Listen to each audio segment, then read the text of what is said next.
Macroregioni, città metropolitana, Lappa Treve, area vasta metropolitana, province accorpate, province che rimangono da sole. Il caos sembra regnare su quello che doveva essere la rivoluzione delle rivoluzioni nell'ottica della spending review, l'eliminazione e il declassamento degli enti provincia.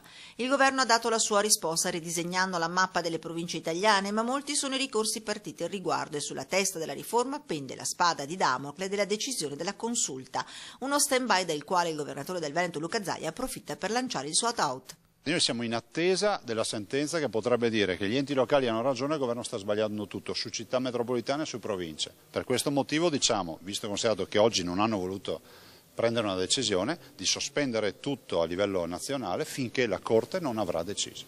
Ma il suo è un no chiaro anche alla città metropolitana che vede assieme a Venezia anche Padova e Treviso. La legge dice chiaramente che la città metropolitana di Venezia corrisponde alla provincia di Venezia e i suoi comuni, cioè della provincia di Venezia, possono aderire alla città metropolitana o uscire. La legge non dice che altre province e altri comuni di altre province possono aderire alla città metropolitana di Venezia. Per far questo bisogna rimodificare la legge. Di avviso opposto sembrano essere alcuni suoi colleghi di partito, da Giampaolo Goppo che guarda con interesse Lappa Treve o da Fabio Tosi che chiama a raccolta la provincia di Vicenza, posizioni diverse che il governatore cerca di liquidare con una battuta.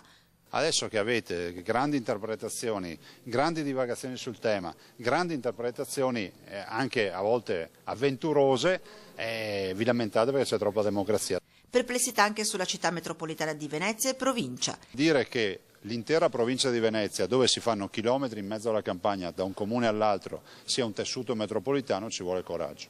E se di area vasta metropolitana si deve parlare, allora ne esiste una sola. L'area metropolitana ideale per il Veneto è il Veneto, altrimenti ho l'impressione che non si fa. Per il governatore Zaia i veneti sentono forte l'identità provinciale ed è questa che va salvaguardata.